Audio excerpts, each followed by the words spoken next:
विहाय भवत स्मरणात् व्रजन्ति. Jai. Thank you so much, Vishanti, again. And now we come to today's session. I sent a bit of introduction information about Dr. Shah, Dr. Jina Shah. So the title of the talk today is Ahimsa Lifestyle for Health, a Holistic Approach. Dr. Shah is board certified in family medicine as well as preventative medicine. And in addition, she has completed her MPH from Johns Hopkins University. For some highlights of her career, she has been medical officer with the CDC and has worked for pharmaceutical giants such as Novartis and Genentech. And she was also a clinical instructor at the University of California, San Francisco. And currently she's serving as a medical director at Kite Pharmaceuticals. So me and Dr. Shah share this penchant or this interest in following a plant-based lifestyle, as well as taking care of our health, and as well as following the principles of Jainism. So I was really interested in inviting her, and I'm grateful that she has come to talk with us. I leave it to you, Dr. Shah, to start your session, and please feel free to share your screen. Thank you. Thank you, everybody, for your interest. That was beautiful singing. I really appreciated hearing that. How many people are on the call? 24 participants. That's wonderful. I do have quite a number of slides, and I'm happy that I have both this week and next week's session. So we can see if people want to have a mix of slides, presentation, and Q&A both times. That might be a little bit better rather than all presentation now and all Q&A, but I can leave it to you as the facilitator to sort of, let me know. I'll maybe stop halfway through and find out what the feeling might be. And if people have questions and you know how to use your chat, maybe you can put some questions in the chat, and then we can see how many questions there are and decide if we want to keep going through the slides or if we want to stop and handle some questions. Does that work? Yeah, that sounds good. So if anybody has any questions, they can type into the chat window, and when we find a suitable time to stop in the presentation, then I'll bring those questions forward. Otherwise, we'll reserve the questions for at the end of the presentation. That sounds right. So I do have some slides, and there's some of, I don't know if anybody was at the Jaina presentations. Some of them may be familiar if you are. So let me share my screen.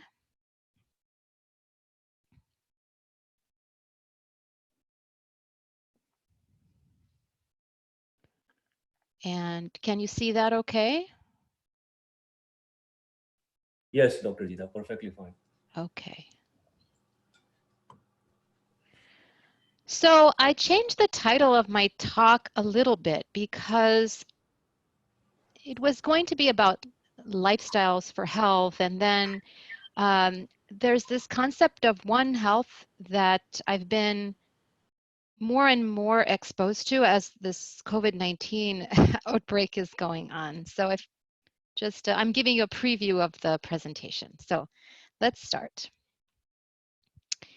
I think all of us are familiar with the basic principles of Jainism. This is a picture from, I think, the New York Jain temple that had a number of different posters about Jainism.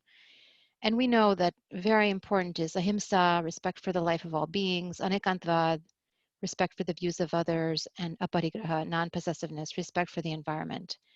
And so let's keep these in mind as our fundamental principles as we talk about these other ideas. So veganism and environmentalism are not outside of Jainism or a new religion. They are expressions of our values of ahimsa. And in our ethical system, our spiritual practice, violence to Panchindriya is most important. If we have to have some violence, which as lay people, generally 2 cents to 5, 2 cents and 1 cent is allowable, but decreased as much as possible. But at least we're trying to minimize violence to Panchindriya. And we have a saying, Parasparo Pagraho Jivanam, to demonstrate our understanding of the interdependence of all life. So I'll talk a little bit about some of the medical, public health concepts, but I'm linking it back to our own principles and practice. So this idea about ahimsa lifestyle for health is understanding in some more detail what is ahimsa. So according to BBC and World Health Organization, there's a link between ahimsa and health. So BBC says that for Jains, ahimsa is more than not doing violence. It is more than an attitude. It is a whole way of life. For modern Jains, the concept also includes the positive elements of working for justice, peace, liberation, and freedom. And World Health Organization says health is a complete state of complete physical, mental, and social well-being, and not merely the absence of disease or infirmity. Now, this idea about One Health, it comes up now with the COVID-19 pandemic because it shows us how disease can spread from nature, animals, humans, and affect everyone. It seems pretty well accepted that the wet markets in China was the origin of the pandemic. And we see also that currently one of the hot spots where super spreading events occur is in meat packing plants. I don't know about Canadian media, but in American media, there's all this noise about how the food supply is in danger. And PETA said, no, it's not the food supply, it's the meat supply. So that's one example of the pandemic, of the link between our abuse of animals and our own disease. Apart from that, we're all related. Our health is all interconnected. All lives depend on air, food, water to sustain our bodies. And human industrial and energy use, when we abuse the environment, then takes away these bases for our health, for all lives. Things like cancer, asthma, heart disease can be linked to specific exposures. And apart from the very prominent risk of COVID, climate change is also something that we're all exposed to, we're all contributing to, and climate is linked to livability and disease risks. Global warming has its own direct and indirect effects. I'm introducing this idea because I want us to think about ahimsa outside of the traditional definition of ahimsa. I want us to think broadly in a modern way about what ahimsa is and how our choices affect all living beings.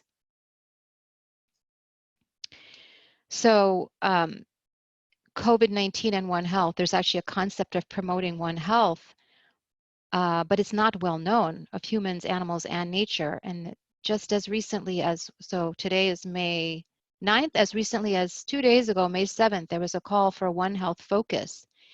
And so places that we wouldn't have expected to be talking about not eating meat are starting to talk about it. Dr. Fauci called for an end to wet markets. He's the lead in the NIH in the US who's been standing next to Trump at the White House briefings. And as I said earlier, you know, there's been super spreading events in meat processing plants, but we know very well by our own practice that the meat supply is not the food supply. We can be healthy without contributing to this. And like I said, apart from the acute COVID outbreak, we know that long-term there are links between animal agriculture and climate, which fortunately as Jains, as vegetarians, we are part of the solution, but not fully if we're still having dairy products. So in 2006, there was a Food and Agriculture Organization report that put carbon dioxide emissions, this is a measure of the destructive effect on the climate, from cows, buffalo, sheep, goats, camels, pigs, chickens, at, you can read the number here, 16 million metric tons per year of carbon dioxide equivalents, or 18%. This is the low end of the estimate.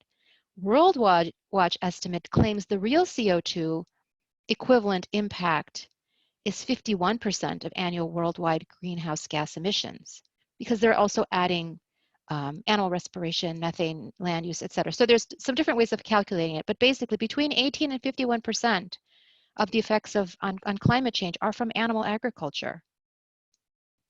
It's a vastly inefficient use of resources. Food in to food out is very inefficient. There's a lot of land used, energy, water, and it leads to environmental devastation because of the manure and the urine, rainforest destruction, pollution of the land, the water, and the air. So to put numbers on this, 12 to 16 pounds of grain are needed per pound of beef, 2,500 to 5,000 gallons of water per pound of beef, only 25 to 50 gallons for tomatoes, wheat, apples.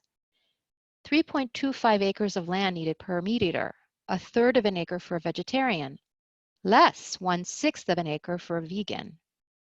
72 calories of energy are needed per calorie of beef protein. You know, this is the input, but only 2 calories are needed for soybeans. And 120 pounds of wet manure are produced per day by the average dairy cow. This is enormous inefficiency and waste. And we know animal agriculture leads to animal and human diseases. Now I'm going to be talking more about the human diseases a little bit later on in this presentation. And as Jains, if we are not vegan, like I said earlier, we are part of the solution because we're avoiding eating meat, but we're still contributing to the demand because we consume dairy. Dairy cows get mastitis, bovine leukemia virus, milk fever, Jones disease, and these other diseases that are on the slide. And the hormones in dairy, when consumed by people, may lead to premature puberty in girls and other hormonal-linked diseases, such as possibly cancer. So this is another example. We harm animals, it harms us. If we look at diet footprints, so this is again in the concept of climate change and which diets contribute the worst to climate change, we can see that the average meat lover contributes the greatest. I would say the meat lover contributes the greatest. Average means eat some meat, but not quite as much. So that's a little less. No beef, a little less. Vegetarian, 1.7. Vegan, we can see 1.5. What's the difference between vegetarian and vegan? It's this dairy component here. So you can see this is adding something to the diet footprint. We as Jains need to formulate a strong message.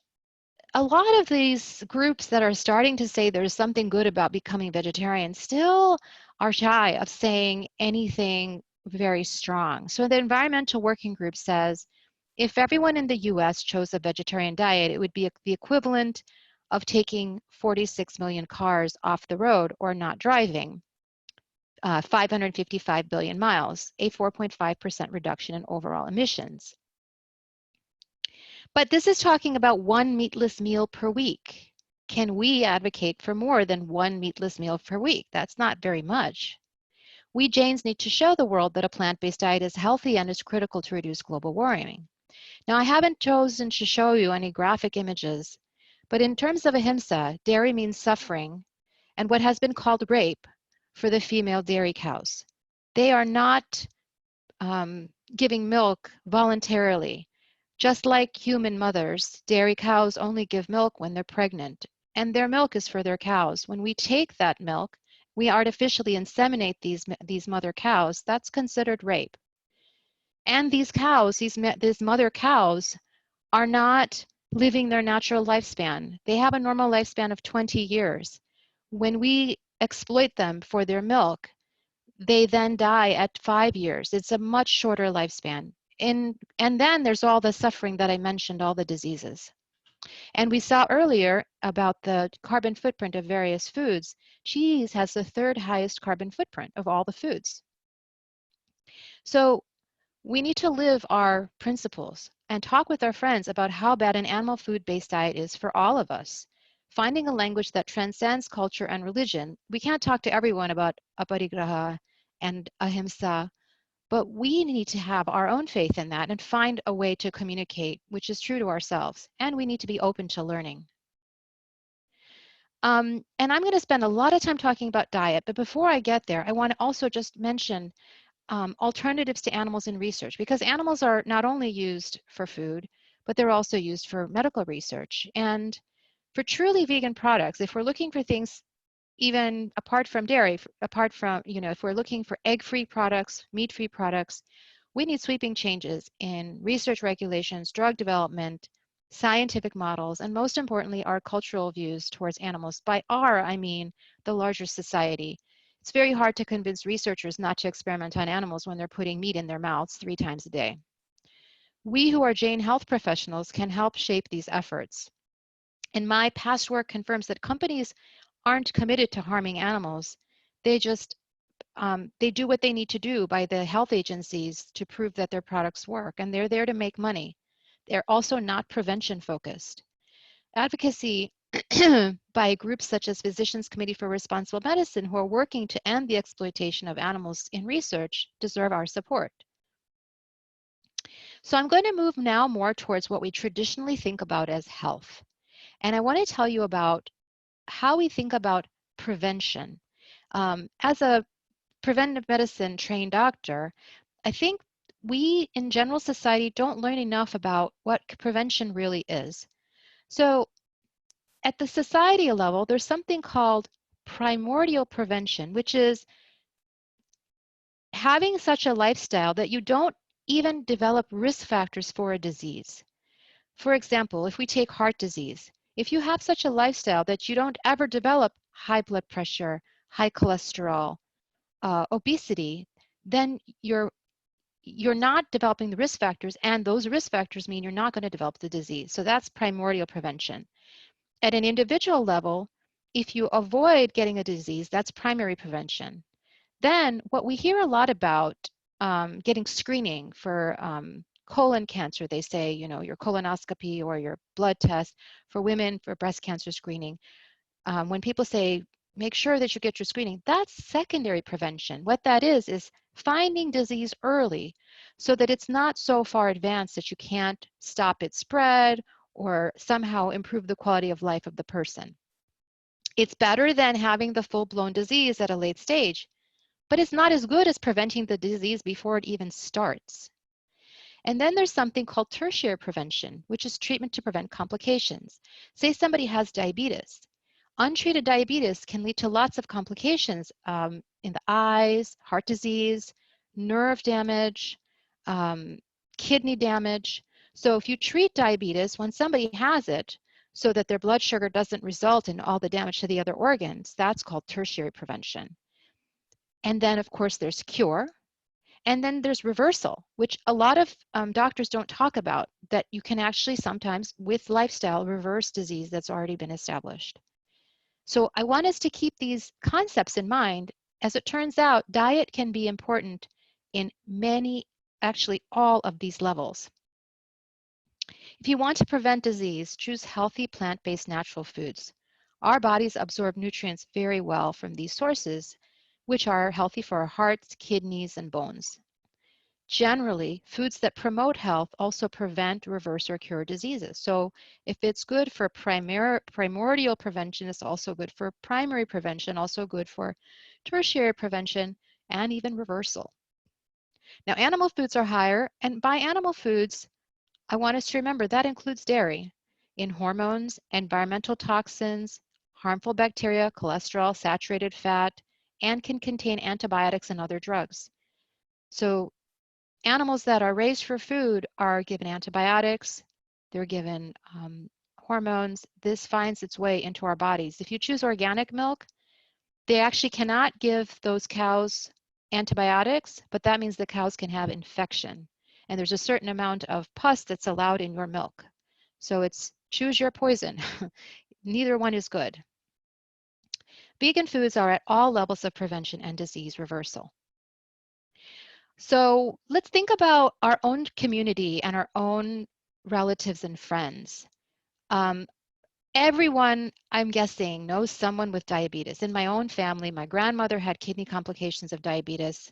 My mom was diet controlled for a long time. She had diabetes when she was pregnant with me. Now in her older age, she's developed diabetes and has to be treated. My father has diabetes. It's all over my family. In the US, it's getting worse and worse. And I'm sorry, I'm presenting to a Canadian audience, very US-centric data, but it happens that that's where my training is.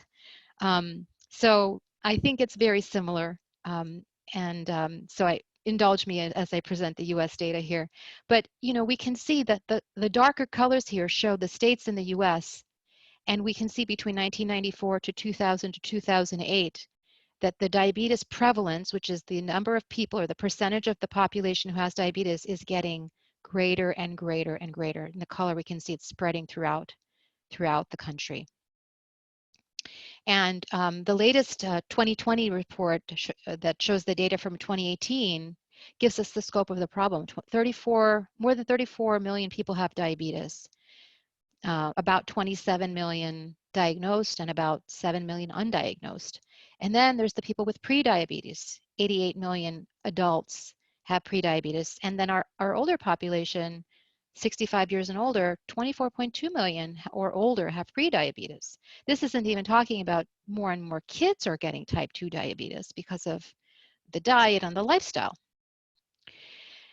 And then what do we do about this? So I'm borrowing some slides here from somebody who presented on the glycemic index, which is a way to think about food as your body uses it. When you eat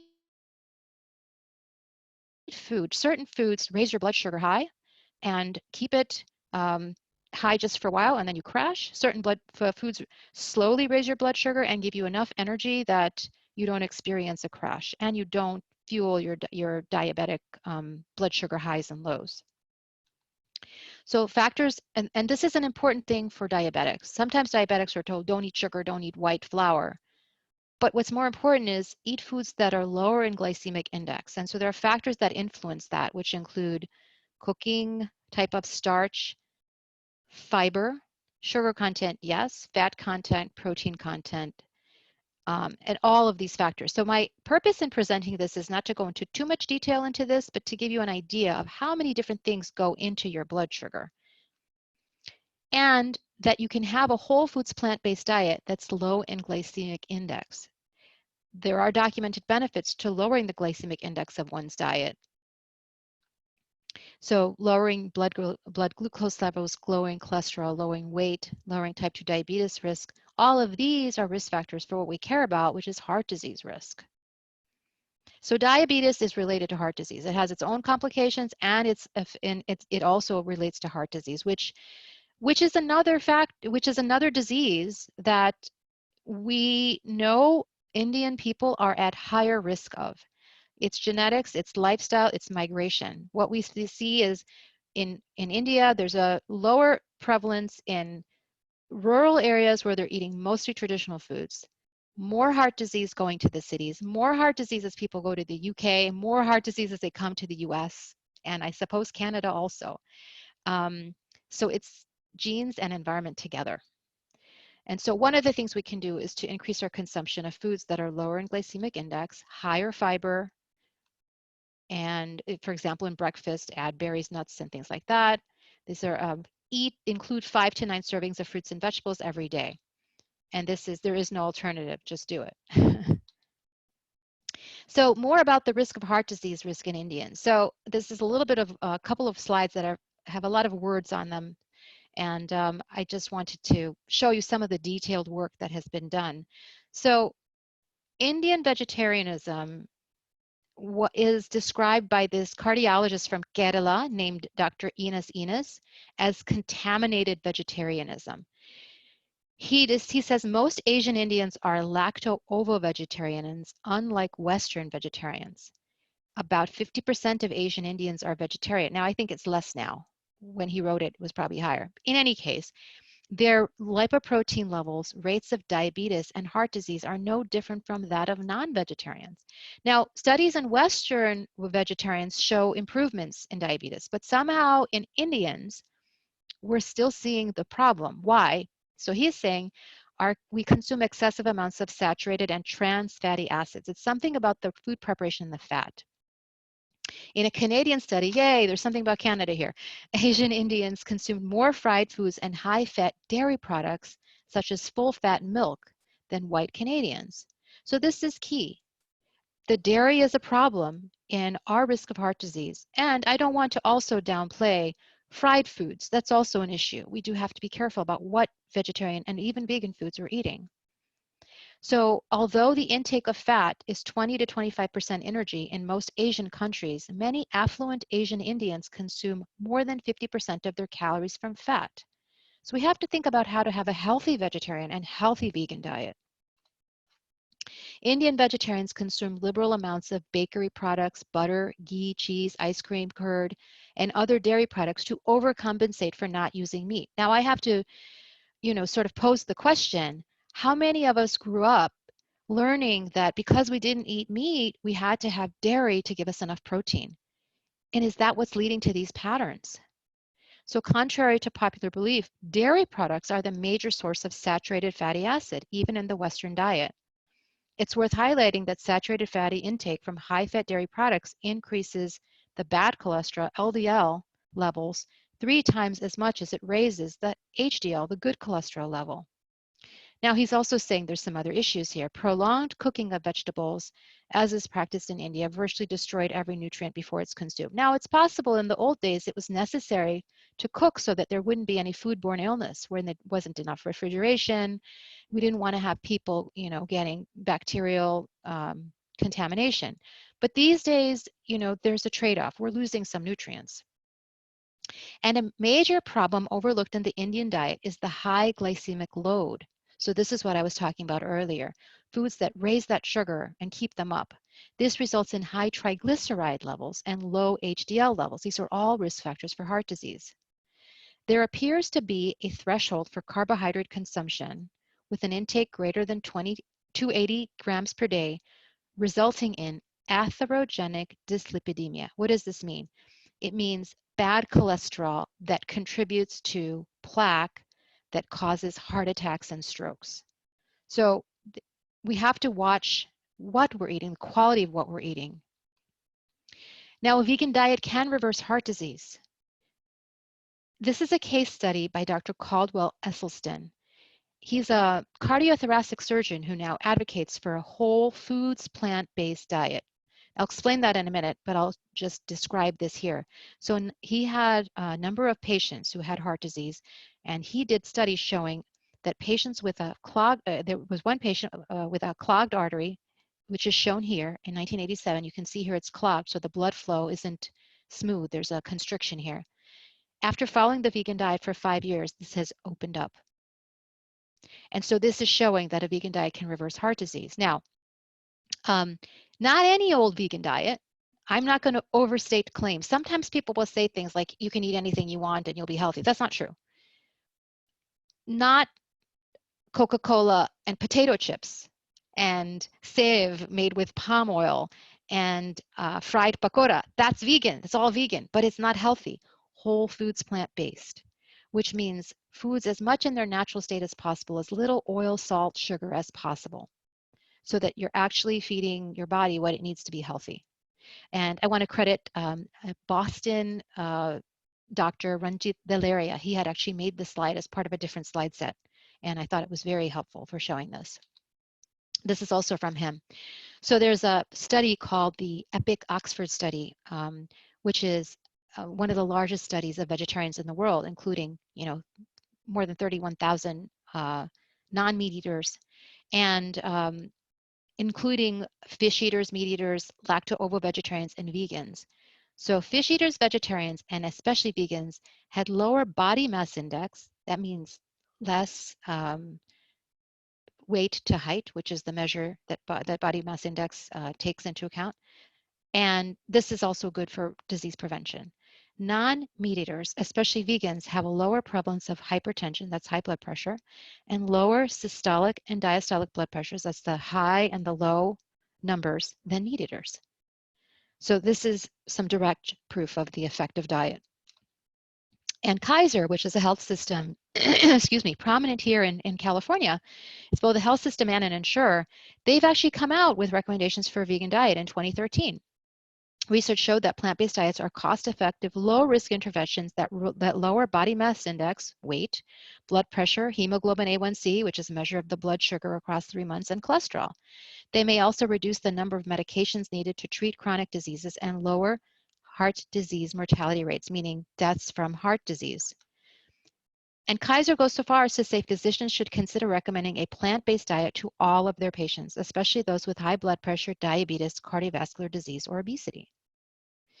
So time check, we're at 7:06. I have not been monitoring the Q&A. Yeah, it's, so far, great presentation, Dr. Shah. Going back to your comment about sort of supplementing meat with dairy to get protein, from my experience, I think it's mostly because of calcium. People were, you know, more focusing on dairy, like दूध पियो, milk पियो, नहीं तो तुम कैसे बड़े होगे, तुम्हारी bones कैसे grow होंगी. And still to this day, we see that, and we ask, like my sister herself says that, you know, its bioavailability is better, it gets absorbed faster than other calcium sources, so that's why I'm going to stick to dairy. And what I also liked your comment about with cheese, that it's what, like the third biggest offender towards climate change. Yeah, so you know, it stands to, we should realize that, you know, all of these, the ghee, the cheese, everything gets concentrated from milk. And right. It's such a big population in India where, you know, the paneer and the ghee are so prevalent. How many cows are being utilized to give all that much? And it was astonishing that I heard that, you know, 20 years of normal lifespan is reduced to 5 years for a milk producing cow. So how many of these cows produce that much concentrated cheese and ghee? Is mind-boggling. So many that yeah. India has become the first or second larger exporter of beef cows in the world. Because so many people want the dairy, and yet the demand for meat may be a little bit less because there are some of us who avoid meat. So now India's exporting those beef cows. So all of that dairy consumption is contributing to beef being exported and eaten elsewhere. So I'm vegan, but you know, many of us are vegetarians. So we are actually contributing towards that overt hinsa at the end of that shortened 5-year lifespan, that the cows are being slaughtered, and India is becoming the largest exporter of beef. That's right. Tremendous. It's right. And I mean, I've been to some of these banja boards, and their intention is wonderful, you know, to sort of take care of the cows, but they don't have enough land.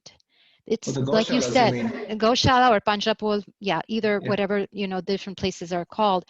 They are supposed to take care of the dairy cows so they don't get killed. But if the population is so great and the demand is growing so much for all of these dairy products, there is no land for these animals. So the places that are supposed to take care of them have no choice but to sell them. Who did they sell them to? They don't look, but it goes to the butcher, and or it goes exported elsewhere. Somehow they're getting killed. There's no way to take care of all these dairy cows. Goodness. And I'll come to your calcium question because that's an important one. Yes, please. I don't have any other questions as of yet. Okay. Please proceed, yeah. Okay. So like I was saying earlier, you know, it is important to think about, if we're saying we can be healthy and be vegan or vegetarian, and we're also having problems with heart disease and diabetes, we need to recognize that part of the problem may be salt, oil, and sugar in the diet. So our brains crave foods as an old survival mechanism. The more you eat something salty or sweet or oily, the more you want it because it stimulates this chemical called dopamine. And I think that there's also something like genetics playing into why, when we eat these foods, some of us put on weight more, some of us have more metabolic consequences. So the Barker hypothesis is, in places like India, where food may have been scarce in previous generations, people now exposed to high-calorie food have increased risk of metabolic syndrome, like diabetes, heart disease, hypertension. So like my grandmother, who came from the village to Mumbai, probably didn't have that access to food. My dad was born in her and my grandfather, right? You know, a couple generations ago. So his metabolism was adapted in utero to having less rich food. Dad grows up, comes to America, exposed to high food, you know, high fatty food in America, diabetes comes up. So this is just sort of a hypothesis for why this happens.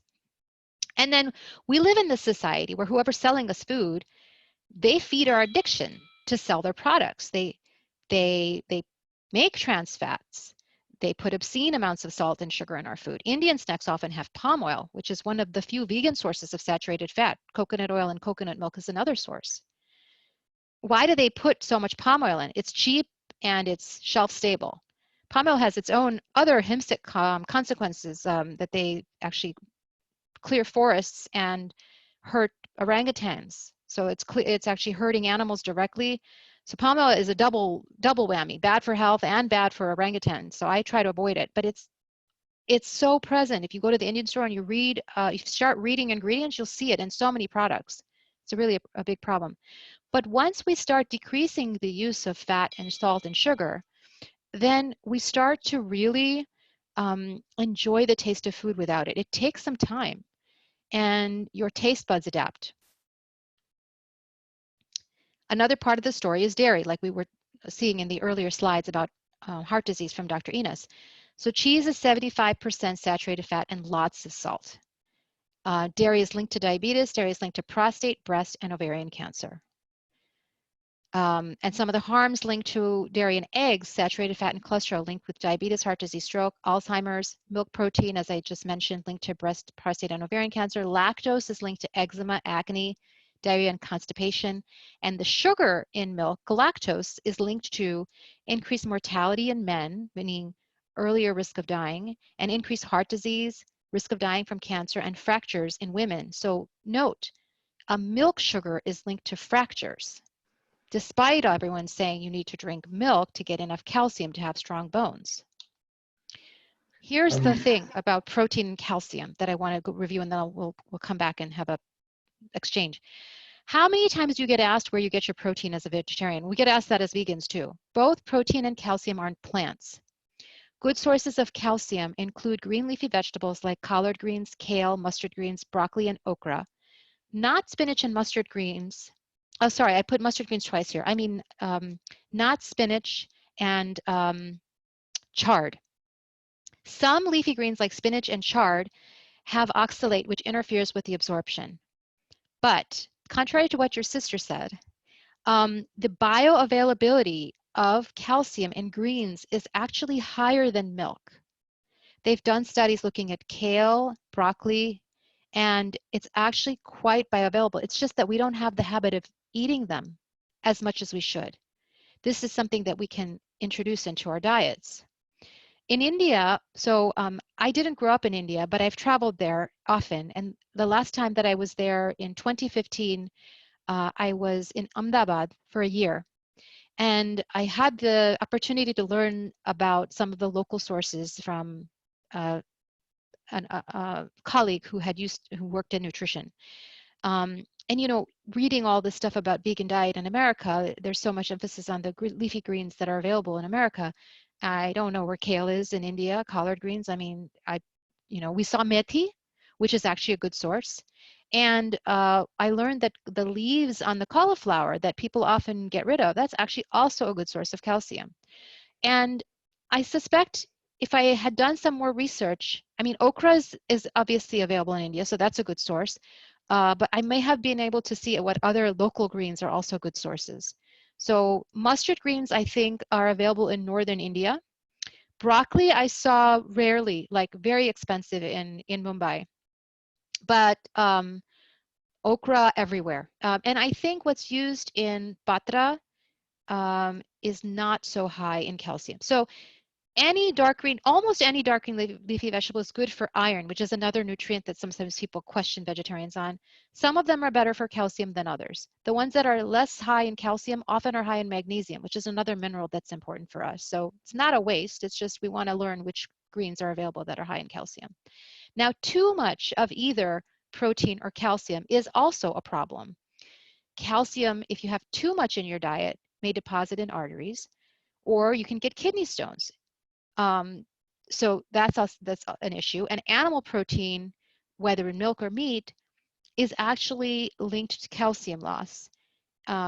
If you're taking in too much of animal protein, it leaches calcium from the bone so that it can be buffered through your urine. So that's an interaction between protein and calcium, as well as, you know, the fact that animal protein with its fat and cholesterol is a risk for many chronic diseases. Now, I don't want to completely downplay the importance of calcium, because that same study that I mentioned earlier, that was a big study of vegetarians, the EPIC Oxford study, it actually confirmed that if you're not having at least 525 milligrams of calcium per day, that there can be a higher risk of fractures. So that is 3 servings of calcium-rich greens, which is a half cup cooked, that's a serving. If you're not eating 3 of those per day, take a supplement, 250 to 300 milligrams, or a serving of a fortified drink, a plant milk or an orange juice. And I say that as a middle-aged woman who has a mother with osteoporosis and a grandmother with osteoporosis. So both my mother for most of her life and my grandmother for all her life drank milk. So milk didn't save them, but I'm also not going to downplay my own risk of osteopenia and osteoporosis. I'm doing my best to get as many of those servings of greens per day as I can. And I do take a 300 milligrams supplement because of my own personal risk. If you're male, your risk is lower. If your genetics are different, your body type is different, your risks are lower. So this is not a recommendation from me that everyone should be taking a supplement. I'm giving myself an example, as an example. And each individual has to sort of take into account their own unique risks. But I also am saying this to sort of counteract some of the messages that are out there in the vegan world. Sometimes I think it's a little oversold. People will say, just eat plants, everything's fine. You do have to be careful. Whatever diet you're eating, you have to be careful. We all have our own unique risk factors, and we all have to be careful about what we're eating. And remember the principle of balance. So for bone health, calcium needs to be balanced with other vitamins and minerals such as magnesium and vitamin C. Exercise is very, very important for bone health. If you don't stress your bones, if you don't walk, do weight-bearing exercise, your bones just decompose faster than they build up. And there's actually a whole evidence-based way of doing yoga for osteoporosis, holding poses for more than 30 seconds at a time. And I can tell whoever's interested more about that. I've actually spent some time with a rehab doctor in New York who studied Iyengar yoga and has developed this whole method that he's then tested in clinical trials. So it's not all about the milk. It's actually not about the milk at all. It's about getting adequate, balanced nutrition, especially leafy greens, and exercise. So what you're saying, Dr. Shah, is that we have to combine these things proportionately so they can be absorbed in the body accordingly. Like Yes. you gave an example of spinach, that spinach is oxalate that will prevent the absorption, whereas if we combine them with magnesium and plant milk or orange juice, they will be absorbed better. Is that right? So I'm saying that spinach and chard is a good source of magnesium. And I'm saying that these other greens like collard greens, kale, bindi, broccoli, these are all good sources of calcium. Mm-hmm. And if you're not going to have 3 half-cup cooks of those greens, then you can also have fortified drinks. So that's kind of focusing on the calcium. But I'm saying it's not enough just to say eat a calcium-rich green or have orange juice plus calcium. You also need to have other vegetables and fruits that have magnesium. So it's good to have the chard and the spinach because they have iron and magnesium. I'm not saying don't eat them, just don't count them as your 3 servings. And I mean, let's be honest. I mean, you're taking supplements, I'm taking supplements, and we as vegetarians and vegans do need to take supplements. I mean, in our daily, I mean, we'll get to that better healthy lifestyle, but in the meanwhile, we should not deprive our bodies of these essential vitamins and minerals. So we should be taking supplements. And I think you will be covering this in this lecture or next. yeah, I do have another slide on supplements, but I guess what I'm trying to say is to take a middle way. There are some vegans who say you shouldn't have to take anything, and meat eaters who say, if you're vegan, you have to take supplements. That's not natural. I think that's wrong. But I also don't think that we should be relying too heavily on supplements. I think we have to do our best to get as much as we can from whole foods because they're also absorbed better by the body and takes the few things that we need. And I'm going to address calcium is something that some of us need. I'll preview it now. Vitamin B12 we should all be taking because even in vegetarian diets, it's deficient, especially as we get older. Vitamin D is something that many of us need. And then omega-3 fatty acids is something that we can get through a combination of foods and supplements, mostly food actually, but some people may want to take a supplement also. So those are the basics. But what we are getting a lot of is, and what we need a lot of is we're getting fiber, all the other vitamins and minerals that we get from plant foods without getting the extra cholesterol and fat that we would otherwise be getting.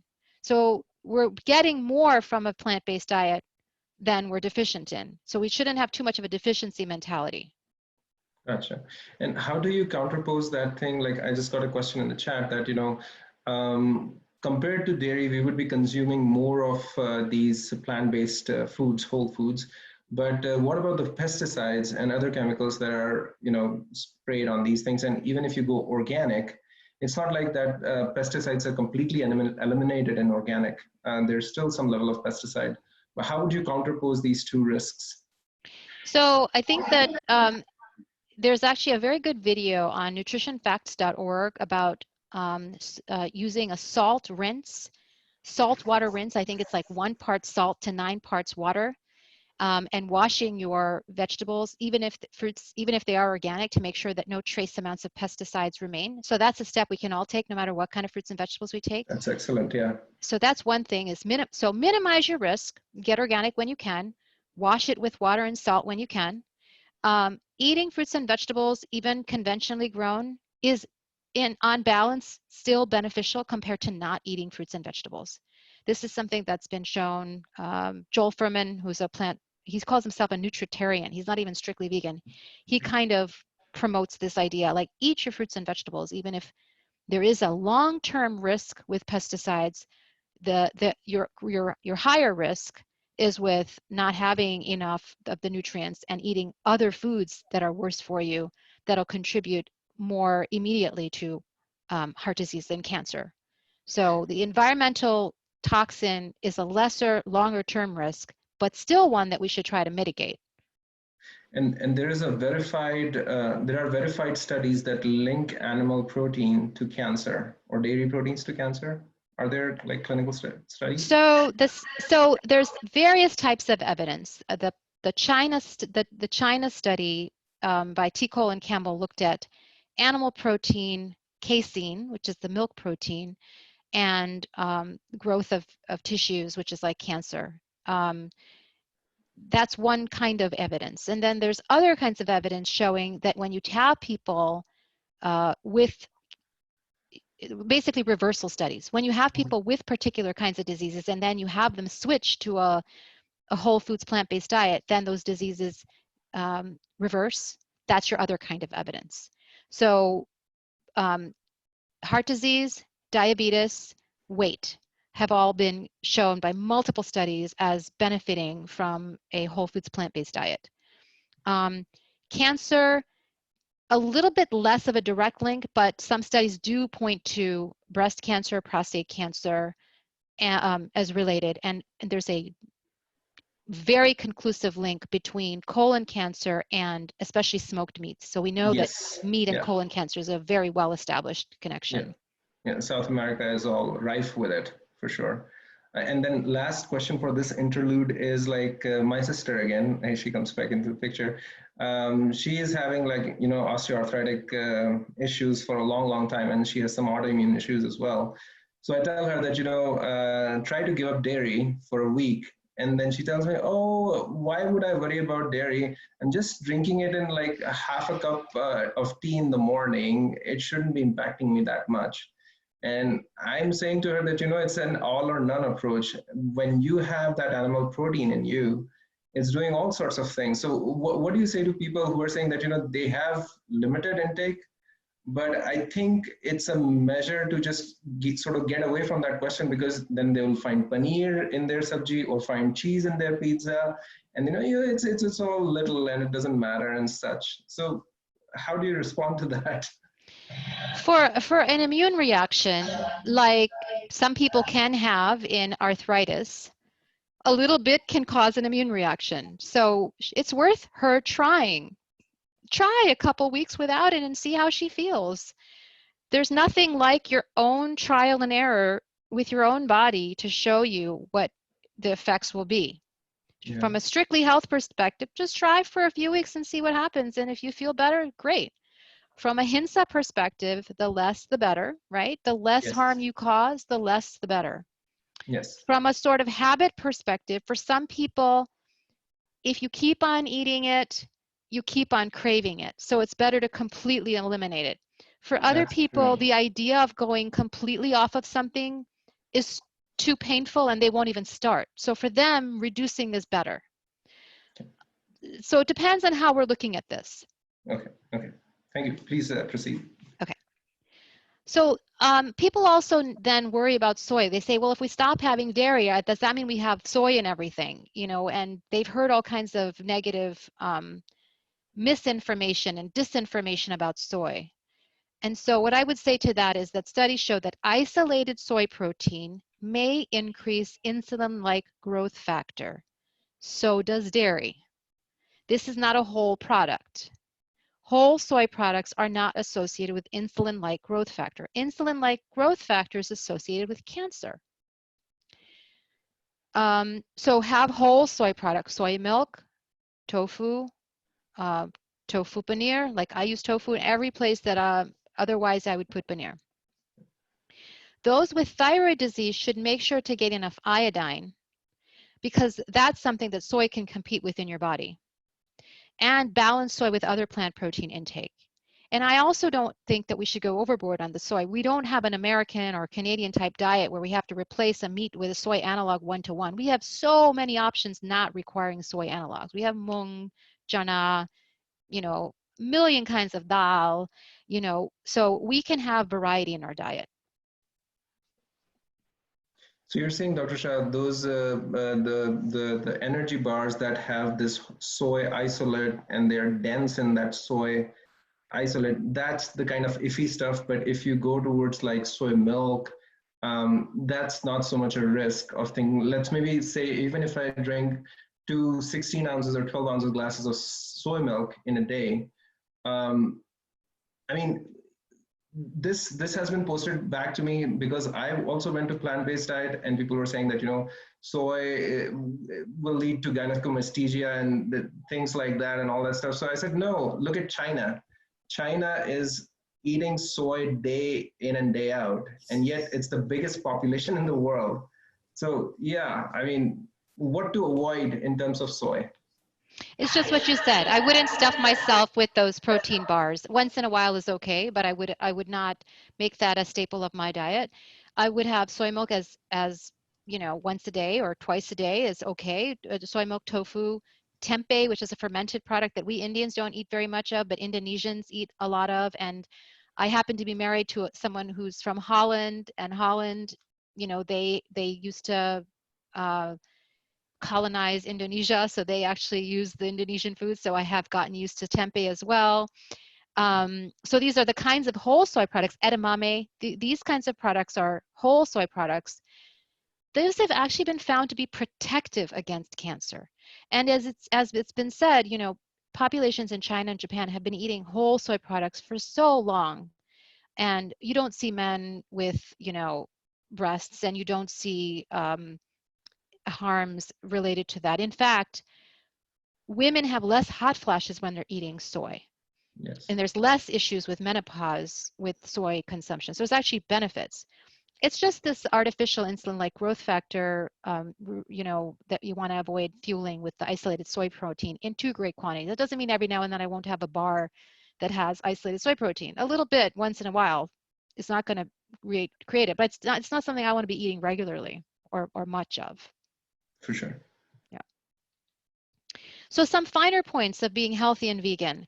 Sometimes you'll hear vegan doctors even say, you know, you can eat as much as you want when you're vegan and you won't gain weight. That's not true. Like let's be honest, that's not true, because you have to look at energy density and calorie density, and not just whether something is from a plant or from an animal.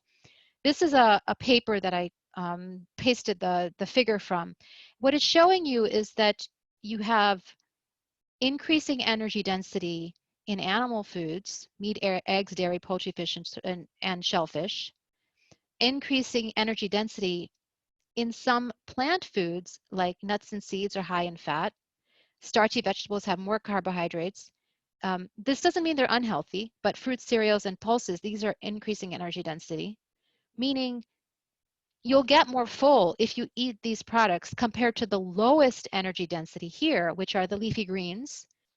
And I was suggesting that we should be eating more of these because they're so high in calcium. Cruciferous vegetables, this is cabbage and broccoli.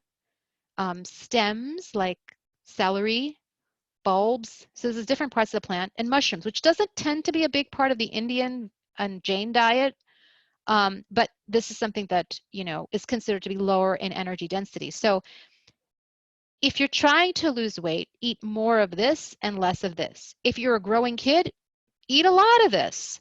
If you're an older person who's having trouble keeping weight on, eat a lot of this. There's really no reason to be eating the animal foods though, because you're getting way more nutrients here. So it really depends on your body, your age, your risk factors, what your goals are for your health. And then food preparation, raw versus cooked. Some people say, oh, you should have raw food. Well, raw does have lower glycemic index, this thing we talked about. If you're eating raw food, it takes longer for your body to break it down. Your blood sugar rises more slowly and stays more steady. When it's cooked, it's easier to absorb. And so the blood sugar goes up a little more quickly. But some raw food is less digestible. So raw retains the nutrients in some foods, but makes others less digestible. And so like, if you try to eat salad and you just don't feel like you're digesting it, then you don't need to keep on eating a lot of salad. Some foods are better for you cooked. Tomato cooked has more lycopene, which is helpful for men to prevent prostate cancer. We were talking earlier about if you have thyroid disease, it's better to cook cauliflower and broccoli to avoid some of those compounds that might contribute to thyroid issues. And so there's some nutrients that are better cooked. Most scientists consider boiling and steaming to be good methods of food preparation, but not frying and broiling. And baking may produce some unhealthy byproducts, but baking is better than frying. So this is some of the finer points about food preparation. And then coming back to your organic. So organic fruits and vegetables, some studies have shown that they have better nutritional value. They are healthier for farm workers. I don't know what that is. That's a typo, sorry. But it's definitely better for farm workers not to be exposed to pesticides, because then they're not going to have all the, I mean, we're talking about a little bit of it in our food. If they're exposed to the sprays all day, it's definitely a health problem for them. Even if something is organic, there's another level. They may still use animal manure to, and they may use animal matter to fertilize. They may use insects to kill other insects, so they're not Ahimsa free. There's a very small number of farms that are called veganic farms. So they're organic without chemical pesticides and without animal byproducts. So they're considered veganic. So if it's available to you, look for veganically grown items. Okay, coming back to the vitamins to supplement. B12, because in modern lifestyles, we just don't get B12. And not only vegans, but also vegetarians should probably supplement. They've shown in India studies in which vegetarian populations had low B12. As you get older, the intrinsic factor in your stomach gets less capable of absorbing B12 from your food. And so get it checked in your blood and get a supplement. Vitamin D, the more that we stay indoors, the less we're exposed to sun, the harder it is to get enough vitamin D. For our Indian skin tones, we probably need about 30 minutes of full body sun exposure a day in certain latitudes between certain times a day. If you're living in Canada and I'm living in the Bay Area, California, most of the year, even if I was out sunbathing in a bathing suit, I'm not going to get enough vitamin D from the sun. So most of us will need to check and then supplement our vitamin D. D3, which is what's mostly on the market these days, is mostly not vegetarian or vegan. It's made from sheepskin. It has lanolin in it. There is now a vegan D3 available. I see it on Amazon. I don't see it so much on the shelves in the store. And then D2 is actually vegan, but D2 needs an extra step of conversion into your body. And so you actually need to have a little higher dose of D2 in order to compensate. But get your levels checked of B12 and get your levels checked of vitamin D, which will guide your need to supplement. Dr. Shah, just to mention this, that we went to a physician here. So I recently moved from Denver to Calgary, like in 2018. And in the US, you would go to the doctor and for your yearly checkup, and you would ask, can you check my levels for vitamins? And they would check and tell you if you have B12 deficiency. They would give you shots.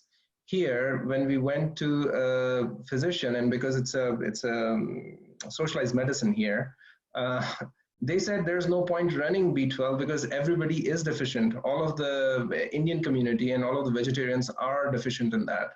So just take vitamins. I'm not asking for any brand endorsement or anything like that, but it would be great if you could, tell us some of the multivitamins that are vegan and are good in supplementation and absorption. I mean, they cover the entire gamut of the things that we need. I personally take a vitamin called Vegan Lee. That's available in Canada. I was wondering if you take a multivitamin yourself. I don't take a multivitamin. I take a vegan D3. I have taken a vegan D3 made by Nature's Gate. Now I'm taking a D2. I think it's what is the brand of it again? I just had it in my head a minute ago. It'll come back. But I basically, I just get, I use D2 and I just take a little bit more of it. I used to take D3. And for B12, I take methylcobalamin. You can also take cyanocobalamin. And I think I might, I'll send the doses and stuff because it may not be in this particular slide, or I can follow next week. Actually, that's something I can do next week. Sure. I think we are at the mark here as well. It's 8:38 and time flies when you're having fun. So what's left, and so what's left is I can talk next more about omega-3 fatty acids, more about vaccinations, and then, you know, what I'll end with is just this last thing here. So sometimes people say, you know, Jainism and veganism are different. There's actually a lot of overlap. If you look in this slide here, all of us avoid eggs, fish, meat, honey, meat, leather. Vegans use the non-dairy products. Jain core practices, they use the dairy products. There's no reason vegan Jains cannot do any of these other things. Vegan Jains can also avoid root vegetables. We can also avoid eating after sunset. We can also do all the Jain practices. So we can continue next time. I just have a few more additional slides. I'll follow up with some details about doses of supplements and things like that. I'll just say one other thing before I forget about the B12. In India, people used to get shots all the time. Even in the US some years ago, people used to get B12 shots because doctors were actually saying that they were for energy. If your intestinal system absorbs B12 okay, which, you know, especially people younger than 50, 60, you know, do, usually pills will be fine. And that's one way that blood tests can help, is if you take the pill before and after, so if you have a blood level of B12 before and after taking a supplement, then you'll know if the supplement works orally, and then you don't have to keep getting shots. And here too, there's now some resistance to checking, in particular, vitamin D blood levels because it's expensive. Yeah. But I think if you're deficient and then you want to supplement, and you want to know the right dosage of the supplement, you need to know pre and post. So when I was practicing last year, I often coded B12 deficiency. So it wasn't just a healthy person. I had to put in a disease code so that that would be paid for by insurance. Oh, wow. Wow. I didn't know the US was heading that direction as well. I mean, although we are at time limit, I mean, if you would like to cover those slides, please feel free to do that. I wouldn't want to miss on that content unless you're covering it in the next session. I'll cover it in the next session. It's totally fine. Okay. Well, and people can think about any other requests or, you know, questions in the meantime. I do have some questions that I'll be sending you via email that you can address in the next session, or you can just reply via email. Yeah, and I'll just say, in case people don't come to the last one, because lots of things compete for our time, even when we're in our homes. Yes. There's a website that I and my husband have been posting on called veganjains.com that has some information. You can email veganjains@gmail.com. Nutritionfacts.org has a lot of excellent resources. And then you may know another Canadian plant-based Jain, vegan Jain, named Tushar Mehta. He just put up a website called plantbaseddata.org, which has all the different studies. So it's a nice resource. PCRM.org, this is the organization that's advocating for not using animals in research, and they talk a lot about health benefits of a plant-based diet. So I recommend that you look into PCRM. And then this is about the One Health initiative. I mentioned One Health earlier on. So these are all things that that you can look up if you're interested. And once I clean these slides up, I'll post them on Vegan Jains so that everyone can look at them. Yeah, that'd be excellent. And I know you are involved with Jina at a significant level, and you know, you have understanding of karma principle and all of the, you know, core principles of Jainism, etc. It would be great if you could, you know, next time around, you could, you know, correlate the two things of what was said literally and what it actually meant, type of a thing. Like, you know, sometimes it's said that, you know, Muni Maharaj drinks milk and consumes ghee and all that stuff. How, if that is dharm sammat, then what's wrong in us doing that as well? So, you know, if you can shed some type of light on that. Well, I'll tell you something. Since I'm sharing my screen, yeah, there are even more qualified people than me talking about our scriptures and what's happening with dairy. And I'm just need to move this screen here so I can see better here. So on Vegan Jains, there's a category called Jain Ascetics, and we have a Sadhvi, and we have a Svetambar Muni, and we have a Digambar Muni. And all three of them are now talking about veganism. wow. So I really recommend that, and I think it's mostly in Hindi, and I have the English translation because my Hindi is not great. So, but you know, but if you're, obviously people are fluent in Hindi, you'll enjoy. I think one of them is in Gujarati actually. I think Sagar Maharaj Sahib might be in Gujarati, but either way, you'll enjoy hearing their words. And there's actually one other, I need to post it. At the last Jaina convention, there was a Bhattarakji who was also talking about. So we have all different facets of Jainism represented here actually. That's awesome. And That's yeah, so the sadhus and sadhvis are themselves talking about this. I think that's and we know Gurudev Chitrabanuji and Pramoda Ben have been advocating veganism for a long time. So there's also some short clips from them. So I highly recommend taking a look at these clips, and then next week we can discuss more, because their words are more powerful than mine can be. Their practice is, you know, real, yes. right? This is authentic practice. Yes. And I'll send those things along on our WhatsApp group here for everybody to see. That's great. Yeah, thank you so much, Dr. Shah. And we look forward to next session on next Saturday. Thank you. I look forward to hearing some more from the members too. Thanks. Jai Jinendra, everybody. Happy Saturday. Thank you. Bye-bye. Bye. So we can conclude with Namokar Mantra, please. Shall I sing? Yes. Please go ahead. All right. So I think everybody else has to mute. Yes. I'm muting everyone. Go ahead, please. Om Namo Arihantanam. I'm going to go a little higher. Om Namo Arihantanam. Om Namo Siddhanam. Om Namo Ayariyanam. Om Namo Vajjayanam. Namo Loye Savasahunam. Eso Panchanamukaro Savapava Panasano Mangalanam Cha Savesim Paramam Have Mangalam Chattari Mangalam Arihanta Mangalam, Siddha Mangalam, Sahu Mangalam, Kevali Panato Dhammo Mangalam.